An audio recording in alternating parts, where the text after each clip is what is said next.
नमस्कार विद्यार्थी मित्रांनो. बी ए प्रथम वर्षाच्या या भारतीय अर्थव्यवस्था या पेपरमध्ये आपण मागच्या वेळी भारतामध्ये असलेल्या आपण नैसर्गिक साधनसंपत्ती पाहिली. आपण पाहिलं की भारतीय देशाला अतिशय विपुल प्रमाणात नैसर्गिक साधनसामग्री लाभली आहे. आपण पाहिलं की भारताला विस्तीर्ण असा समुद्रकिनारा, बारमाही व सहामाही गोड्या पाण्याच्या नद्या, जलसाठे, जमीन, खनिज संपत्ती, जंगल संपत्ती, जलसंपत्ती ही भारताला विपुल प्रमाणात लाभली आहे.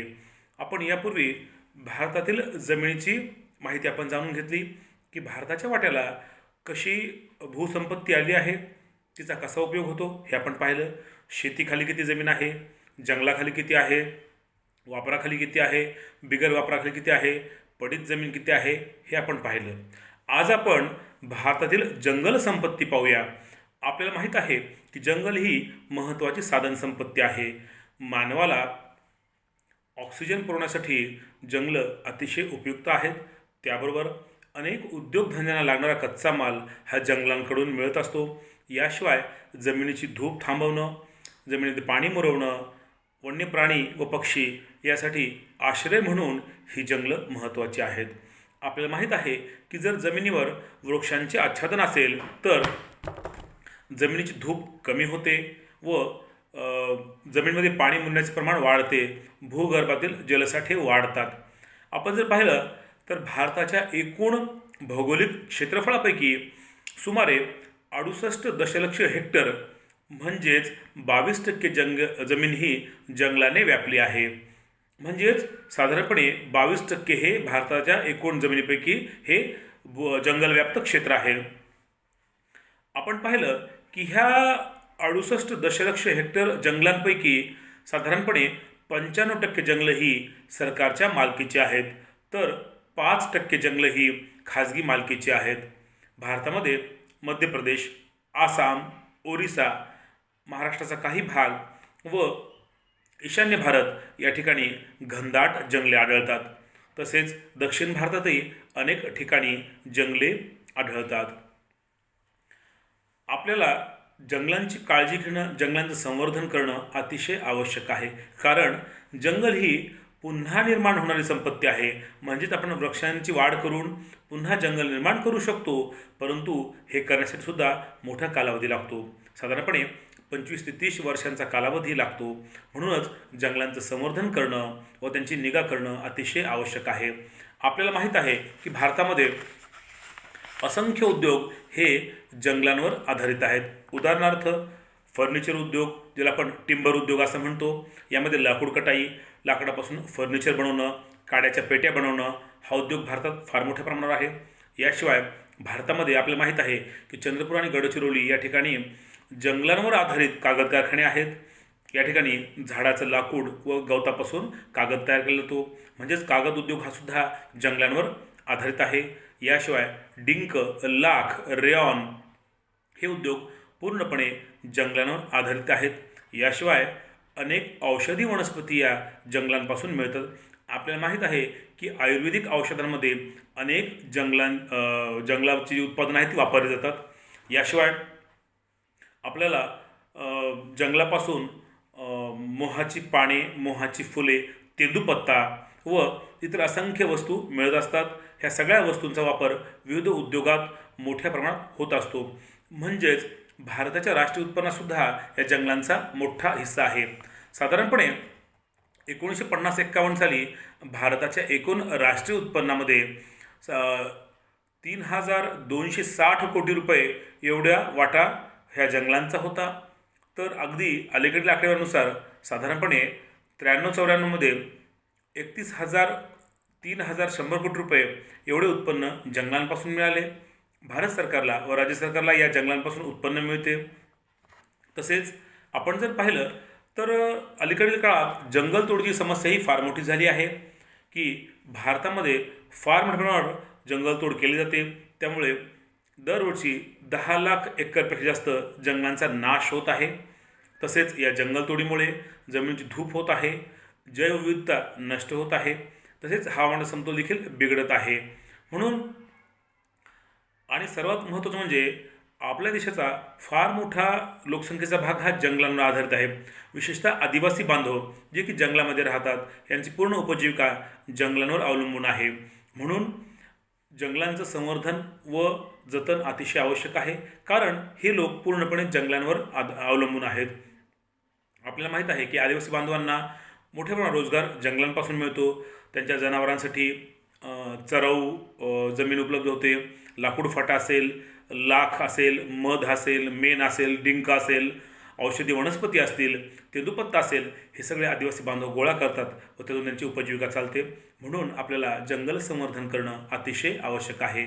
आपल्याला माहीत आहे की भारत सरकारनं स्वातंत्र्यप्राप्तीनंतर पहिल्यांदा 1952मध्ये राष्ट्रीय जंगलविषयक धोरण जाहीर केले. यामध्ये सरकारने काही उद्दिष्टे ठेवली होती.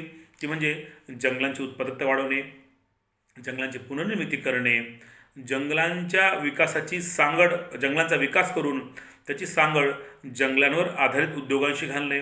याशिवाय जंगलांवर जे काही लोक अवलंबून आहेत त्यांचं पुनर्वसन करणे, असे अनेक ग्रामीण भागात जंगलांचा विस्तार करणे, अशी अनेक उद्दिष्टे ठेवण्यात आली होती. त्याशिवाय प्रत्येक पंचवार्षिक योजनेमध्ये भारत सरकारने जंगलांच्या संवर्धनासाठी व जतन करण्यासाठी मोठ्या प्रमाणात निधी राखून ठेवला आहे व त्या माध्यमातून आपल्या देशामध्ये जंगल संपत्तीचं संवर्धन व जतन सुरू आहे. आपण आणखी एक महत्त्वाचा रिसोर्स किंवा नैसर्गिक साधनसंपत्ती आज आपण पाहणार आहोत, ती म्हणजे जलसंपत्ती. आपल्याला माहीत आहे की मानवाच्या मूलभूत गरजांपैकी अन्न, वस्त्र, निवारा आहे. अन्नांमध्ये पाण्याचाही समावेश होतो. पाणी म्हणजे जीवन, ही मानवाची मूलभूत गरज आहे.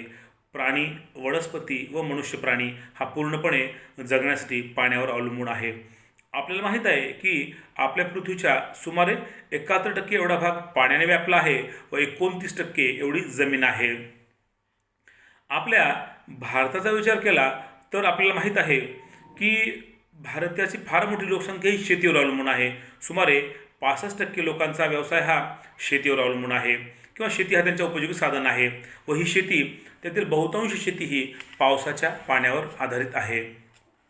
आपण जर पाहिलं तर भारताच्या वाट्याला सुमारे वार्षिक सरासरी पर्जन्यमान 1100 मिलीमीटर एवढे आहे. म्हणजेच भारताला 1100 मिलीमीटर एवढा पाऊस दरवर्षी मिळतो. तर आपण जर अजून व्यवस्थित आकडेवारी पाहिली तर भारताला प्रतिवर्षी सरासरी 400 दशलक्ष हेक्टर एवढे पाणी मिळते. त्यातील 17 दशलक्ष हेक्टर एवढ्या पाण्याची वाफ होते, म्हणजे बाष्पीभवन होते. तर 115 दशलक्ष मीटर पाणी नद्या, नाले, ओढे यातून वाहून जाते. तर सुमारे 215 दशलक्ष मीटर एवढे पाणी जमिनीमध्ये मिळते किंवा जमिनीमध्ये झिरपते, पाझरते. आपल्याला समुद्रात वाहून जाणारे पाणी धरणं, बंधारे बांधून अडवता येते व पाण्याची उपलब्धता वाढवता येते. तसेच पाण्याचे बाष्पीभवनही काही प्रमाणात कमी करता येते. म्हणजेच आपल्याला माहीत आहे की आपल्याला ही जलसंपत्ती अतिशय जपून वापरली पाहिजे. एका अंदाजानुसार भारतामध्ये उपलब्ध असलेल्या एकूण पाण्यापैकी सुमारे 90% पाणी हे शेतीसाठी वापरले जाते, तर उर्वरित पाणी पिण्यासाठी व उद्योगांसाठी वापरले जाते. तर अलीकडील काळात आपल्याला माहीत आहे की जे काही पारंपरिक जलस्रोत आहेत ते नष्ट होत आहेत किंवा दुर्लक्ष होत आहे. उदाहरणार्थ पाझर तलाव, शेततळी, गाव तलाव किंवा पूर्वीच्या काळी प्रत्येक गावाजवळ असलेले छोटे छोटे तलाव याकडे दुर्लक्ष होत आहे. तर तसेच अलीकडील काही दशकांमध्ये भारतामध्ये मोठ्या प्रमाणावर पाणी टंचाई जाणवत आहे. म्हणून आपल्याला जलसंवर्धनाकडे अतिशय लक्ष दिलं पाहिजे किंवा त्याचं जतन केलं पाहिजे. यामध्ये पाणी प्रदूषण कमी करणे, पाण्याचा पुनर्वापर करणे, सांडपाण्याचा पुनर्वापर करणे, उद्योगधंद्यामध्ये वापरले जाणारे पाणी पुन्हा वापरणे, ठिबक सिंचन, तुषार सिंचन यासारख्या पद्धती शेतीमध्ये वापरणे, जे पाणी वाहून जात आहे ते अडवून जमिनीत मुरवणे, जलसंवर्धन, वृक्ष संवर्धन या माध्यमातून पाणी वाहून जाणारे थांबवून ते जमिनीत मुरवणे यासारखे उपाय जर केले तर नक्कीच येणाऱ्या काळामध्ये आपल्याला हे जलस्रोत वाचवता येतील. कारण हे जलस्रोत जर वाचवले तरच आपल्याला मानवी भविष्य आहे असे म्हणता येईल. आपण जर पाहिलं असेल तर आजही भारतामध्ये फार मोठी प्रमाणावर शेतजमीन ही पावसाच्या पाण्यावर अवलंबून आहे, म्हणजेच ती जिरायती शेती आहे. बागायती शेती प्रमाण हे अत्यल्प आहे. म्हणून आपल्याला ह्या सगळ्यासाठी विचार करता जलसंपत्ती ही महत्त्वाची आहे. तसेच आपण जर पाहिलं तर भारतामध्ये मोठ्या प्रमाणावर भारताला सुमारे आपण जर पाहिलं तर साधारणपणे भारतामध्ये 17,000 मैल एवढी जलाशयांची लांबी आहे. तर भारतातील नद्या व जलाशय मिळून 60,000 मैल एवढी त्याची लांबी भरते. यापासून गोडे पाणी तर मिळतेच, पण याशिवाय आपल्याला फार मोठ्या प्रमाणावर मत्स्य उत्पादनही मिळतात.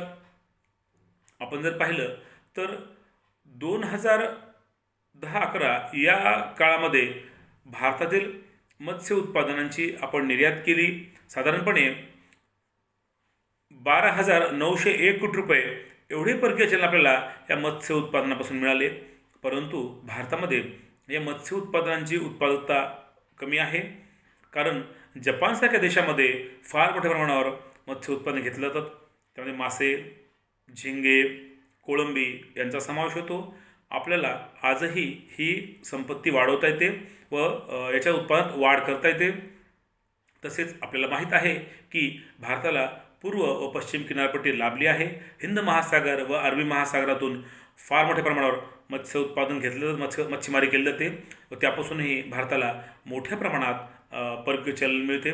तसेच स्थानिक लोकांची अन्नाची गरजही भागवली जाते. म्हणून जलसंपत्ती ही अतिशय महत्त्वाची संपत्ती आहे.